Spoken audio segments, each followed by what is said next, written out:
Hello दोस्तों, नमस्कार। कैसे हैं आप सब। स्वागत है आप सबका आपके अपने YouTube channel study with Sachin में। दोस्तों आज की इस वीडियो में हम पढ़ने जा रहे हैं यूपी डीएलएड के सेकंड सेमेस्टर का मैथ्स। और दोस्तों उसमें हम पढ़ेंगे चैप्टर 12। देखिए लिखा हुआ है चैप्टर 12, जो कि आपका है सर्वांग समता एवं समरूपता, यानी कि कॉन्ग्रुएंसी एंड सिमिलरिटी। आपको बहुत ही अच्छे तरीके से मैं पढ़ाने वाला हूँ। और दोस्तों आपका जो लास्ट चैप्टर है त्रिभुज के संदर्भ में समरूपता और सर्वांग समता की जो शर्तें होती हैं वो भी हम इसी अध्याय में ही देखने वाले हैं। तो दोस्तों आप वीडियो को अच्छे से देखिएगा, मैं पूरा आपको समझा दूंगा। इससे एक दो क्वेश्चन जरूर आता है आपके एग्जाम में, तो प्लीज़ वीडियो को पूरा देख लीजिएगा। और दोस्तों बाकी बचे हुए चैप्टर में आप लोगों को पढ़ा चुका हूं। अगर आपने उनकी वीडियोस नहीं देखी हैं तो इस वीडियो के डिस्क्रिप्शन में जाइए, आपको लिंक मिलेगी, वहां जाके वो वीडियोस आप देख सकते हैं। ऊपर राइट कॉर्नर पर आई बटन आ रही है, वहां क्लिक करके भी आप बहुत सारी वीडियोस देख सकते हैं। तो चलिए दोस्तों हम शुरू करेंगे आज का ये वीडियो। Let's start.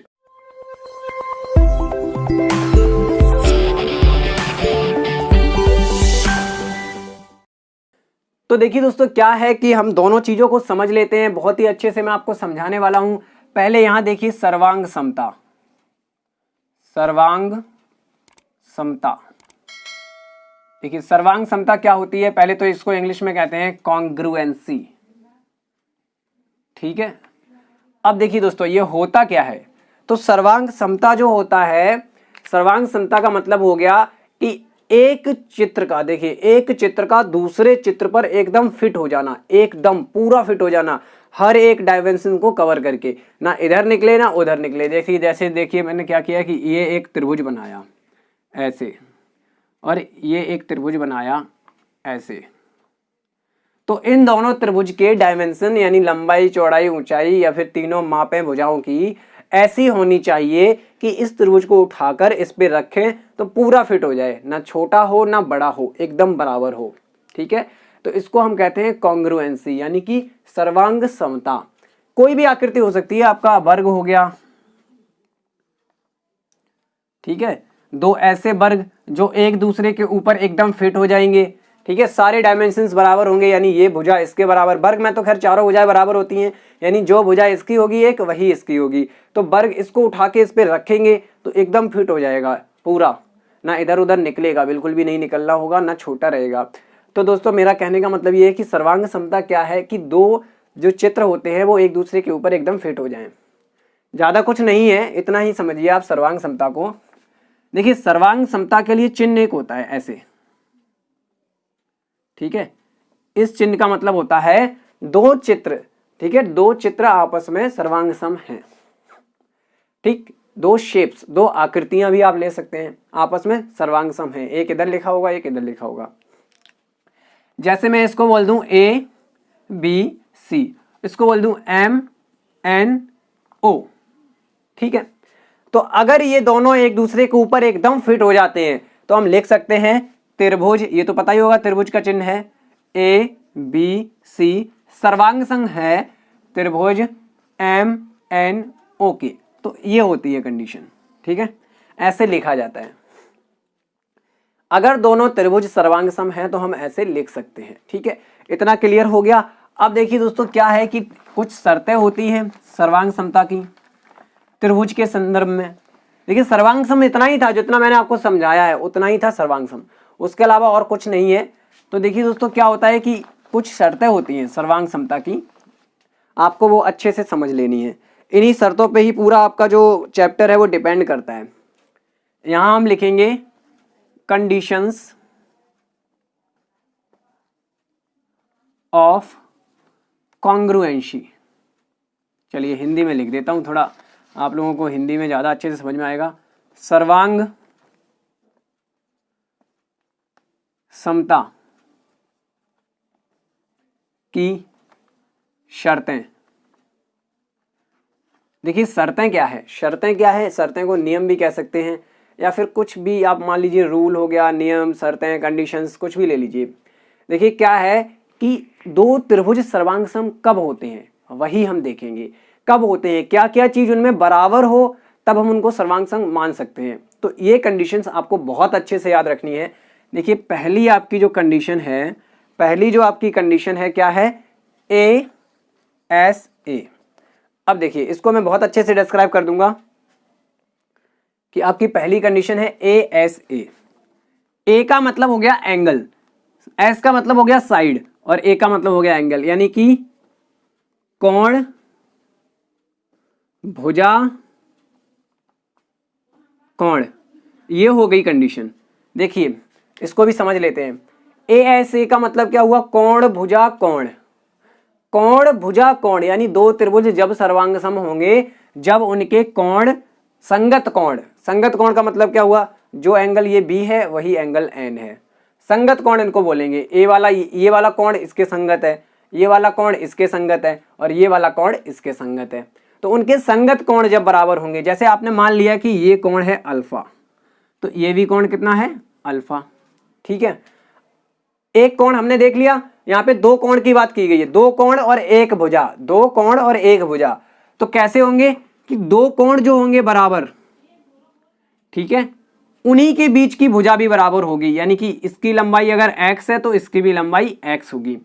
तो हम कह सकते हैं कि ये दोनों त्रिभुज आपस में कॉन्ग्रुएंस हैं, मतलब सर्वांग सम है। अगर ये कंडीशन आपको क्वेश्चन में मिल जाए तो आप समझ जाइए कि ये सर्वांग सम है दोनों।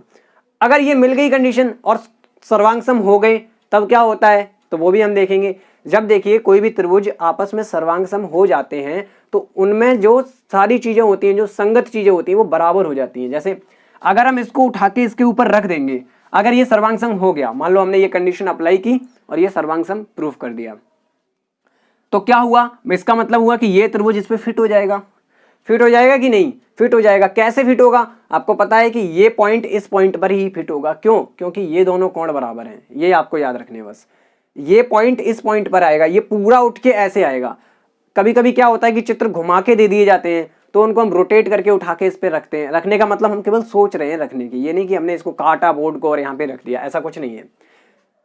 तो जब इसको उठा के इस पे रख देंगे तो आप खुद देखिए ना कि सारी साइड इक्वल हो जाएंगी। जैसे इसको उठाकर जब इस पे रखेंगे तो एम एन ए बी के बराबर आ जाएगा, ए बी बराबर एम एन, ए सी बराबर एम ओ हो जाएगा और बी सी बराबर एन ओ हो जाएगा। मैं क्या आपको बताना चाह रहा हूं कि जब त्रिभुज दो सर्वांग सम हो जाएं तो उनकी सारी संगत भुजाएं, सारे संगत कोण बराबर होते हैं। यानी कि ये भुजा इसके बराबर, ये वाली ए सी भुजा उसके एम ओ के बराबर और ये बी सी भुजा एन ओ के बराबर, और ये कोण इसके बराबर, ये कोण इसके बराबर, तो बचा हुआ कोण भी आपस में बराबर। अगर दो त्रिभुज सर्वांग सम होते हैं तो उनकी सारी संगत चीजें बराबर होती है, चाहे वो भुजा हो चाहे कोण हो। ठीक, क्लियर? चलो एक चीज और है कि इनके क्षेत्रफल भी बराबर होंगे, इनके परिमाप भी बराबर होंगे। क्यों? क्योंकि सारी भुजाएं बराबर हो गई भैया। जब सारी भुजाएं बराबर है तो जो क्षेत्रफल इसका आएगा वही इसका आएगा, जो परिमाप इसका आएगा वही इसका आएगा। तो ये चीजें भी आप याद रखें कि जब दो त्रिभुज सर्वांग सम हो तो उनकी सारी मापें बराबर होती हैं। मापें कैसी? कि संगत मापें, जो संगत माप बनेगी। जैसे ये भुजा इसके बराबर, ये भुजा इसके बराबर और ये भुजा इसके बराबर, ये कोण इस कोण के बराबर, क्योंकि इन दोनों के बीच में है ना। तो हम पता है कि ए बी और एम एन ये होगी, तो ए बी और बी सी के बीच में कोण है, ए बी बराबर है एम एन के और बी सी बराबर है एन ओ के, तो इन दोनों के बीच का कोण बराबर होगा। ये बीटा इसके बराबर हो गया, गामा ऊपर ले लीजिए वो उसके बराबर हो गया, अल्फा बीटा गामा लिखा हुआ है।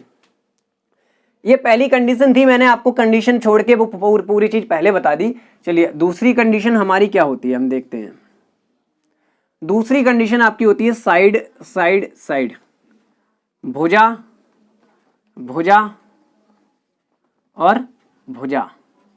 मतलब अगर किसी त्रिभुज की तीनों भुजाएं बराबर हैं, दी गई त्रिभुज, दो त्रिभुज के तीनों भुजाएं बराबर हैं, तो वह त्रिभुज आपस में कॉन्ग्रुएंट होंगे, सर्वांग सम होंगे। और जब तीनों भुजाएं बराबर हैं और कॉन्ग्रुएंट होंगे तो उनका जो अंदर के सब कोण हैं संगत वाले वो भी बराबर होंगे। आप इतना समझ जाइए कि हमने सिद्ध कर दिया कि भुजा ये इसके बराबर है, ये इसके बराबर और ये उसके बराबर, तो मतलब ये त्रिभुज इसके सर्वांग सम हो गया। अब जब सर्वांग सम हो गया तो भैया कोण भी सारे बराबर हो जाएंगे, संगत वाले।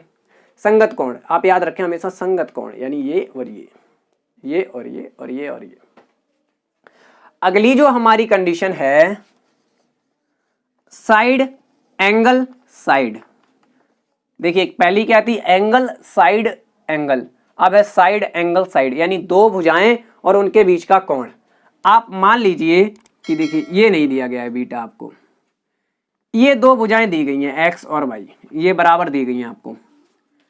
दो भुजाएं हम निकाल लेंगे कि बराबर हैं और उनके बीच का कोण बराबर है, तो ये त्रिभुज सर्वांगसम है। देखिए ये कंडीशन हमें बनानी पड़ती है, ठीक है। कभी कभी आपसे क्वेश्चन में पूछ दिया जाता है कि त्रिभुज सर्वांगसम है, लेकिन आप उनकी शर्तें लिखिए किस हिसाब से ये सर्वांगसम बन रहे हैं। ऐसा एक क्वेश्चन में आपको करवाऊंगा, तो हम यही कंडीशंस लिखते हैं वहां पे, ये कंडीशन कि कैसे सर्वांगसम हो रहा है, किस किस कंडीशन से सर्वांगसम हो रहा है। जब क्वेश्चन करवाऊंगा आपको पूरा डाउट क्लियर हो जाएगा।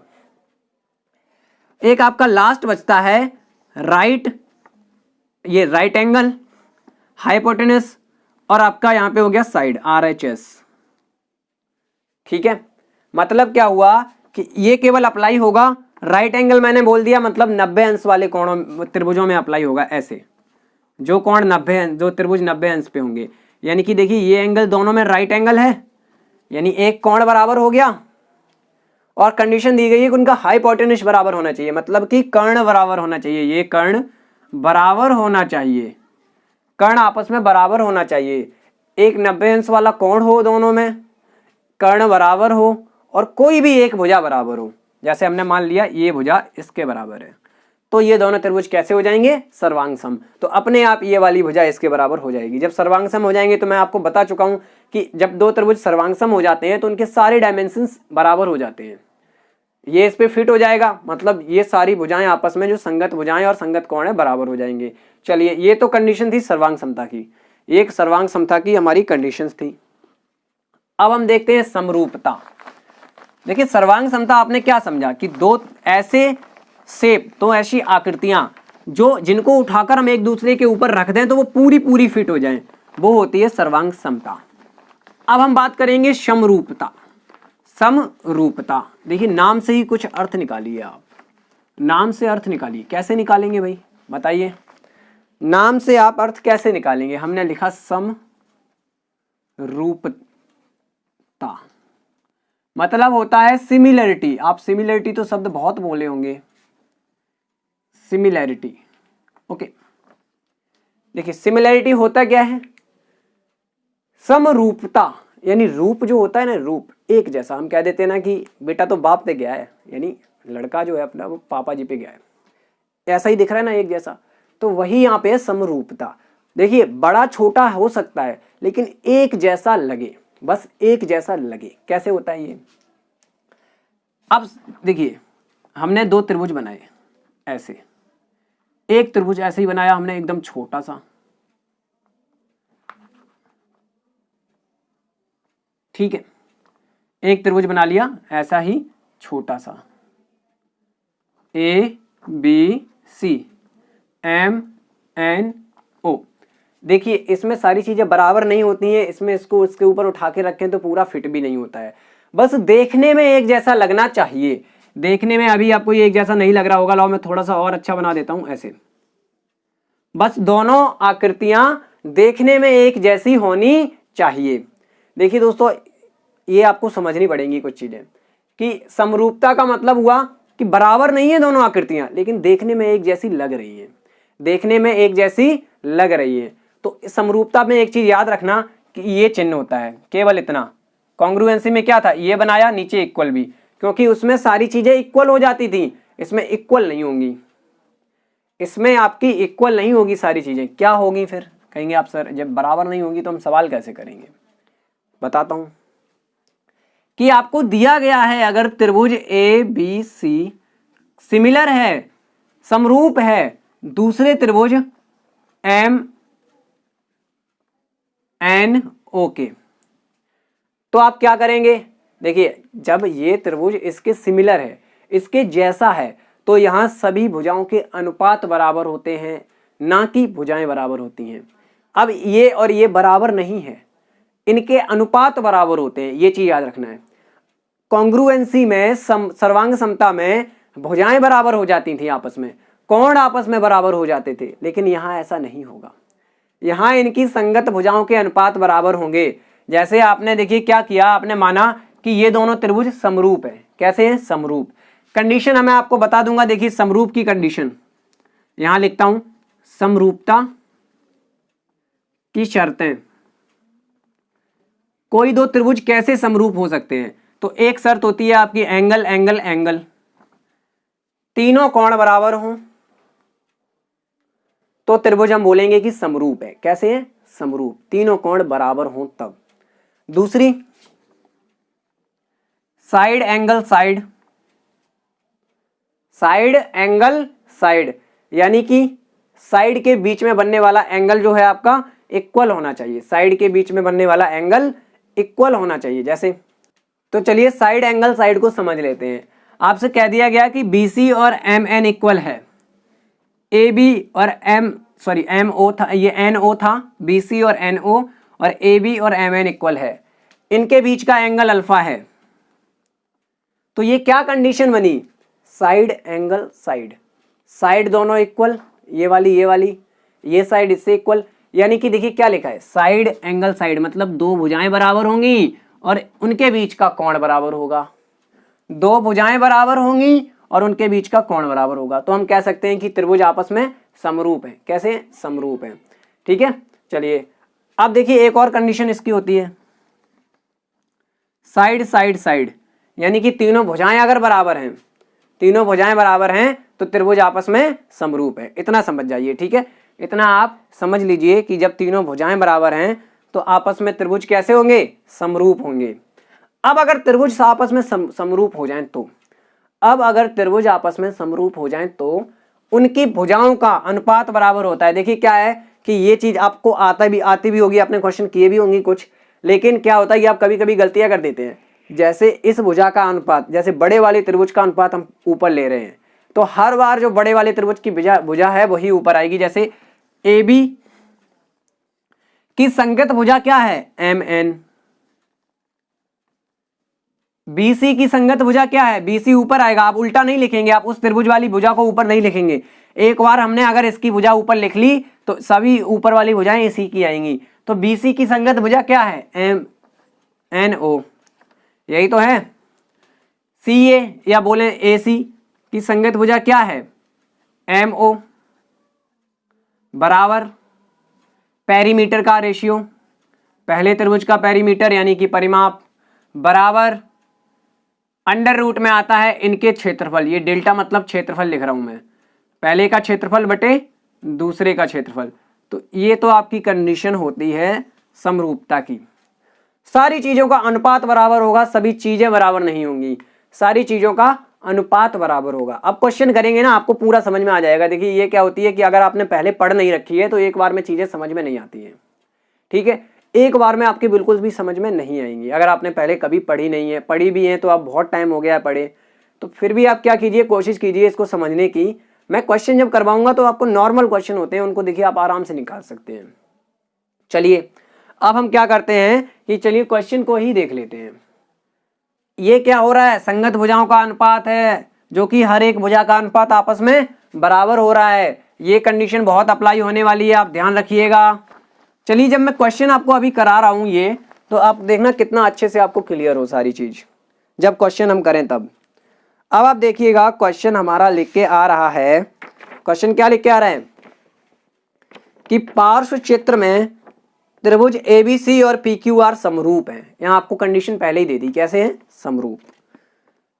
देखिए चित्र आपको दिया गया है, ऊपर सवाल लिख के भी आ रहा होगा, फिर भी हम यहाँ पे एक चित्र बना लेते हैं। क्वेश्चन हम कर रहे हैं तो देखिए चित्र बना लेते हैं।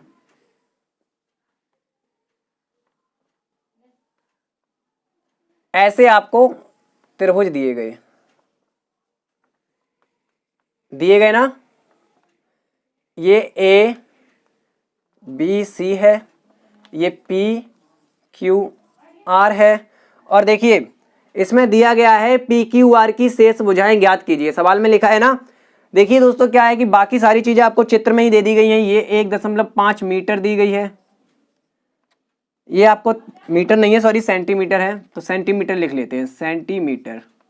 ये आपको 3 सेंटीमीटर दी गई है, ये आपको 2.8 सेंटीमीटर दी गई है, ये आपको 2 सेंटीमीटर दी गई है। अब आपको बाकी बची हुई भुजाएं निकालनी है। बाकी बची हुई भुजाएं कौन कौन सी हैं? PQ और PR, ये दो ही तो नहीं दी गई हैं, यही निकालनी है। देखिए दोस्तों आपको क्या दिया गया है पहले आप लिखेंगे, हमें दिया है मतलब दिया है त्रिभुज ए बी सी सिमिलर है, सॉरी कॉन्ग्रुएंट नहीं, यहाँ पे आप दोनों शब्दों को अलग अलग देखेंगे, समरूपता और सर्वांग समता। क्वेश्चन में क्या चीज दी गई है, समरूपता दी गई है पी क्यू आर के। अब मैंने आपको क्या बताया था कि जब दो त्रिभुज आपस में समरूप हों तो उनकी संगत भुजाओं के अनुपात बराबर होते हैं। ये त्रिभुज निकाल के यहां अलग रख लीजिए, आप ऐसे देखिए कि ये त्रिभुज यहां अलग रखा हुआ है, ठीक है। फिर क्या है दोस्तों कि ए बी की संगत भुजा क्या होगी, पी क्यू, यानी ए बी बटे पी क्यू। ये अनुपात सारे बराबर में लिखेंगे हम। बी सी की संगत क्या है, क्यू आर, और ऐसे ही ए सी की संगत क्या है अंदर, पी आर। अब आपको क्षेत्रफल परिमाप तो दिए नहीं गए हैं तो इतने ही अनुपात लीजिए आप, जो जो अनुपात दिया है। अब इसमें आपको दे दिया क्या है उन्होंने कि देखिए जो जो भुजाएं दी गई हैं आप लिख लीजिए। ए बी दी है 2 बटे पी क्यू निकालना है, दिया नहीं है, बराबर बी सी दिया है कुछ, हाँ 3 सेंटीमीटर बटे क्यू आर आपको दी गई है 1.5 सेंटीमीटर, ठीक है। बराबर में ये अनुपात है इसलिए मैंने सेंटीमीटर हटा दिया है। बराबर में ए सी आपको दी गई है 2.8 बटे पी आर आपको निकालना है। देखिए दोस्तों ये हमें मिला, समरूपता से ये चीज हमें मिली। अब इसको आप सॉल्व कर सकते हैं आसानी से। देखिए ये बीच में नंबर लिखें, यहाँ तो ऐसा कोई नहीं है जो अननोन हो। अब ये तीनों चीजें आपस में बराबर हैं तो आप इन दो को उठा के पहले सॉल्व कर लीजिए। 2/PQ इक्वल 3/1.5, कैंची गुणा 3PQ बराबर 2 गुणा 1.5, PQ बराबर ये कितना हो गया भाई, आप कैलकुलेट करें अगर इसको तो 1.5 दूनी कितना होता है, 3 होता है, तो हमने कर लिया 3, और ये यहाँ 3 था गुणा में, नीचे आ गया भाग में, तो ये आपका निकल के आया 1 सेंटीमीटर। PQ निकल के आई 1 सेंटीमीटर। अब इसको इसके साथ लेके सॉल्व कर लीजिए। देखिए कैसे करेंगे। आप ये कह रहे होंगे सर हम आप ऐसे कैसे कर सकते हैं कि इसको इससे ले ले इसको इससे। भाई तीनों चीजें बराबर हैं तो हमने पहले इन दो को लिया, क्यों, क्योंकि हमें पता है कि हमें PQ निकालना है और इससे इसमें कोई भी अननोन चीज नहीं है, ऐसी नहीं है कि जो हमें निकाल ली हो। यह सीधा सीधा अनुपात दे दिया है, इसमें मिल गया है हमें, इनको जब निकाला हमने तब। तो इन दो को एक साथ ले ले, बाद में इन दो को एक साथ ले ले, इससे PR निकल आएगा, इससे PQ निकल आएगा। तो आपका दिया है इन दो को एक साथ ले रहे हैं, दोनों बराबर हैं तो लिखेंगे 2.8/PR बराबर है 3/1.5। देखिए हम इसको और जल्दी कैलकुलेट कर सकते हैं। क्या करेंगे, दशमलव हटाएंगे, ऊपर 0 बढ़ जाएगी, 15 दूनी 30। तो हमारा कैंची गुणा जब करेंगे तो PR बराबर क्या आएगा, छोटी छोटी कैलकुलेशन है, हर बार कैलकुलेशन आपको एक बार कैंची गुणा करके ऐसे करके करनी जरूरी नहीं है। जब PR उधर जाएगा तो 2 इधर भाग में आ जाएगा, यानी 2.8/2, ये काटा 1.4 आ गया। PR बराबर 1.4 सेंटीमीटर। यही दोनों भुजाएं निकालनी थी, क्वेश्चन में कहा क्या गया था, शेष भुजाएं निकालिए, तो एक PQ निकालनी थी, एक PR निकालनी थी, आ गई। ऐसे निकलेंगे आंसर, ठीक है। चलिए नेक्स्ट क्वेश्चन देखिएगा। देखिए दोस्तों आपका क्वेश्चन इतना है कि ABC तथा MNP दो सर्वांग सम त्रिभुज हैं। यहाँ सर्वांग सम की बात की गई, क्या बात की गई है, सर्वांग सम। यदि ABC में एंगल आपको दिए गए हैं A बराबर और B बराबर 50 और 60, और भुजा AB दी गई है 3 सेंटीमीटर। MNP में एंगल दिया गया है N बराबर 60, ठीक है, तो भुजा दी गई है MN बराबर 3 सेंटीमीटर। तो P का मान ज्ञात कीजिए। देखिए दोस्तों कैसे होगा, सबसे पहले तो आप क्या करेंगे, चित्र ड्रॉ करेंगे। एक त्रिभुज आपका है ABC, बना लिया भाई हमने। एक है MNP ABC। कहा गया है कि ये दोनों कैसे हैं, सर्वांग सम, मतलब इनकी हर एक डायमेंशन इक्वल है, ठीक है। कैसी है, इक्वल। अब अनुपात नहीं लेंगे, समरूपता में अनुपात लिया जाता है। अब यहां पर इक्वल होगी डायमेंशन, लेकिन कैसे, पहले आप देख लें कि आपकी सर्वांग सम की कंडीशन क्या दी गई है। क्या दी गई है कि कोण दिया गया है, एंगल A दिया गया है 50 डिग्री, ठीक है, एंगल B दिया गया है 60 डिग्री, और इस त्रिभुज में पहले इसमें और लिख लें, ए बी दिया गया है 3 सेंटीमीटर। देखिए बड़ी आसानी से हो जाएगा। एन बराबर दिया गया है एंगल 60 अंश और एम एन बराबर 3 सेंटीमीटर। अब देखिए सर्वांग समता के लिए ये इस पे फिट होना चाहिए, लेकिन आप किस पॉइंट को किस पॉइंट पर रखेंगे ये भी तो ध्यान रखना है। तो अब हम देखेंगे एंगल ए 50 है, चलिए 50, एंगल बी 60 है, चलिए 60 हो गया, है ना। यहां एंगल एन दिया गया है हमें 60 अंश, और ये देखिए भुजा ए बी है आपकी 3 सेंटीमीटर और एम एन है 3 सेंटीमीटर। लिख ली हमने जो जो दिया गया था। अब आप देखिए कौन सी भुजा, कौन सा बिंदु, कौन सा शीर्ष किस शीर्ष पर आ रहा है। ये 60 है यानी ये भी 60 है, तो एन और बी आपके पॉइंट एक दूसरे के ऊपर आ जाएंगे। ये भुजा 3 सेंटीमीटर है, ये भी 3 सेंटीमीटर, यानी ये भुजा इसी के ऊपर आएगी, जस्ट यहां पे आएगी। अब आपको निकालना क्या है मैं बता देता हूं। देखिए क्या है कि अब सारी चीजें आपको पता है कि ये इसके सर्वांग सम हो गया, तो सारी चीजें इक्वल हो गई। मतलब कि ये 50 तो ये भी 50, मतलब कि ये 50 तो ये भी 50। अब आपको निकालना है कोण P का मान ज्ञात कीजिए। बहुत सरल, x मान लिया हमने, x मान लिया तो हम क्या करेंगे, त्रिभुज MNP में ये देखिए यहां ध्यान रखिएगा, ये m जो है सर्वांग समता वाली शर्त से निकल के आया है, क्योंकि ये दोनों कोण बराबर हो जाएंगे। अगर ये इस पे फिट आ रहा है तो ये कोण भी तो इसके बराबर होगा। तो यहां पे हम लिख देंगे एंगल m बराबर कितना निकला हमारा 50 अंश। यहां लिख देंगे सर्वांग समता से, सर्वांग समता से, ठीक है। तो इस त्रिभुज में आप देखना, इसी में तो हमें एंगल पूछा गया है। त्रिभुज के तीनों कोणों का योग कितना होता है, 180 अंश। तीनों कोण यही हैं इस त्रिभुज में, एक x, एक 60, एक 50, जोड़ लिया कितना होता है 180 अंश। x डिग्री बराबर 460, 110, यहां प्लस का आएगा, दूसरी तरफ गया माइनस का, ठीक है, ठीक है, हो गया क्लियर। 110 जो है यहां जुड़ के आना चाहिए था, उधर गया माइनस हो गया। x डिग्री बराबर 180 में से 110 घटाएंगे क्या बचेगा, 70। आई थिंक 70 ही बचेगा भाई, इतना छोटा कैलकुलेशन तो आप कर ही लेंगे। 80 में से 1 घटाएंगे, 10 घटा देंगे 70 बचेगा, 100 में से 100 घटा 0 हो गया। तो x डिग्री यानी कि आपका निकला 70 अंश। x डिग्री क्या था, कोण P, कोण P बराबर इसका मतलब क्या हुआ 70 अंश, जो पूछा गया था। देखिए कितनी आसानी से निकाल दिया हमने। सर्वांग समता का केवल इतना ही प्रयोग था कि आपको यह देखना था कि कौन से बिंदु किस पर ओवरलैप करेंगे, यानी किस पे रखा जाएगा। अब सपोज कीजिए, देखिए क्या हुआ कि मान लीजिए इस चित्र को भूल जाइए, एक अलग चित्र बना देता हूं मैं, ठीक है। यहां पे, यहां नहीं, यहां आपको शायद दिख ना रहा हो, कोई नहीं, इधर बना देता हूं, यही बना दिया मैंने MNP। मान लीजिए चित्र में क्या दिया गया है कि एंगल M 60 अंश है ना, एंगल M 60 अंश है और ये 3 सेंटीमीटर है। तब आप क्या करेंगे, अब इसको भूल जाइए, अब इन दोनों में देखिए, अगर ये सर्वांग सम है तो कौन सा बिंदु किसके ऊपर आएगा, ये आपको याद रखना है।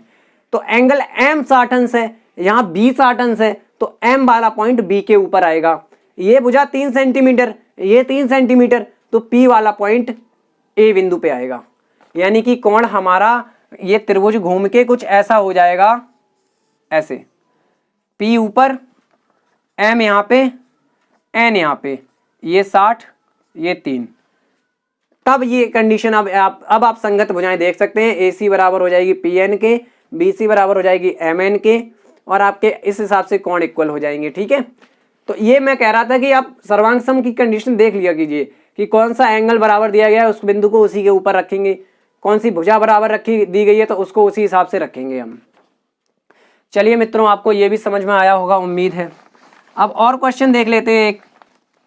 चलिए देखिए अब क्या है, अगला क्वेश्चन भी आपको दिख रहा होगा। अगला क्वेश्चन दिया गया है कि त्रिभुज ABC और PQR में PQR दो समरूप त्रिभुज हैं। कैसे हैं, समरूप।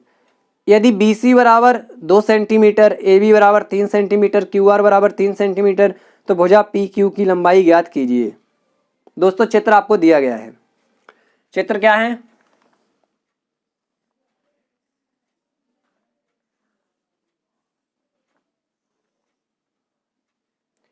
त्रिभुज दिया गया है, एक ABC है, क्या है ABC, तो इसको चित्र में ABC दे दिया गया, ये PQR है। और आपको कंडीशन, आपको क्या क्या चीजें दी गई हैं, BC बराबर 2 सेंटीमीटर, AB बराबर 3 सेंटीमीटर, QR बराबर 3 सेंटीमीटर, और कुछ नहीं। PQ निकालना है। देखिए कितनी आसानी से करें इसको, देखना जरा। आप क्या करेंगे, लिख लीजिए पहले। सबसे पहली चीज तो आपको यहाँ पे एक चीज और दी गई है कि त्रिभुज PQR समरूप है। यहाँ क्या है, समरूप ABC के। तो यहाँ पे अब बराबर नहीं करेंगे आप, समरूप दिया गया है तो केवल अनुपात लेना है। क्या लेना है, अनुपात। तो आप लिख लीजिए BC कितना है, 2, AB 3, QR 3, PQ निकालना है। चलिए देखते हैं क्या है दोस्तों कि आपको अब यहाँ पे संगत भुजाओं के अनुपात बराबर रखने हैं। कैसे, देखिए ये दोनों त्रिभुज आपको समरूप दिए गए हैं कि नहीं। आपको चित्र में देख के ही लग रहा होगा ये 90 अंश है, ये भी 90 अंश है। दो भुजाएं बराबर हैं, एक कोण बराबर है, मतलब दो भुजाएं नहीं, एक ये भुजा ये इससे बराबर, ये कोण इसके बराबर, और समरूप दे दिया गया। अब आपको समरूप दे दिया गया है तो आपको खुद ही पता चल जाएगा क्या क्या होगा। संगत भुजाओं के अनुपात लिख लीजिए। संगत भुजा कौन कौन सी हो गई हमारी, जैसे पहले PQ निकालना है तो आप PQ को ही रखिए, सबसे पहले लीजिए PQ अपॉन में दूसरे त्रिभुज की भुजा आएगी AB, इसकी भुजा ये है ना, तो ये अनुपात बराबर होगा आपका PR खड़ी वाली भुजा AC, चलिए ठीक, QR का अनुपात BC का अनुपात, हो गया काम। तीनों अनुपात बराबर रख लिए। पहला क्वेश्चन क्या था, वैसा ही है, बस PQ निकालना है। AB दिया गया है 3 सेंटीमीटर, यानी PQ अपॉन 3 सेंटीमीटर, 3 आ गया। PR नहीं दिया गया, छोड़ दो, ऐसे ही लिख दो। AC नहीं दिया गया, छोड़ दो, बराबर QR दिया गया है 3 सेंटीमीटर, ये R पॉइंट है। BC 2 सेंटीमीटर, ठीक है। अब ध्यान से देखिए आपको क्या निकालना है, PQ निकालना है, तो इसको और इसको बराबर रख लीजिए। देखिए इनके वैल्यू तो हमें पता नहीं है, लेकिन यहाँ अनुपात दिख रहा है साफ साफ, ये तो दिख रहा है। तो आप क्या करेंगे, रख लीजिए PQ बटे 3 बराबर 3/2। PQ बराबर कितना निकला, 3 उधर गुणा हो जाएगा, 3 तिरका 9/2, विच मीन्स 4.5 सेंटीमीटर। 9 का आधा 4.5 लिख दिया, 4.5 सेंटीमीटर। कितना सरल है, बस आप एक बार समझ जाइए कि संगत भुजाओं के अनुपात लेने हैं। ये बटे ये बराबर ये बटे ये बराबर ये बटे ये, जो जो दिया गया है उसको लिखना है। संगत भुजाएं होनी चाहिए, मतलब जो भुजा आपको देखने में एक जैसी लग रही हैं वही भुजाएं, उन्हीं के अनुपात आपस में सबके अनुपात बराबर हो जाएंगे। इसका अनुपात इसके साथ जो होगा वही इसका अनुपात इसके साथ होगा, वही इसका अनुपात इसके साथ होगा। तो हमने आपस में इन सारे अनुपातों को बराबर रख लिया, और जिसकी जरूरत होती है उस हिसाब से हम उसको सॉल्व कर लेते हैं। तो उम्मीद करता हूं दोस्तों आप जो मैंने क्वेश्चन कराए हैं आप लोगों को बहुत अच्छे से समझ आए होंगे। प्लीज जो आपको नहीं समझ में आया वो कमेंट में बताइएगा। और दोस्तों अगर आपको वीडियो पसंद आई इसको लाइक भी कर देना, अपने अधिक से अधिक दोस्तों के साथ इसको शेयर कर देना। पढ़ते रहिए दोस्तों, आपके एग्जाम बहुत नजदीक है। मिल देंगे अगली वीडियो के साथ, तब तक के लिए नमस्कार, बाय बाय, जय हिंद।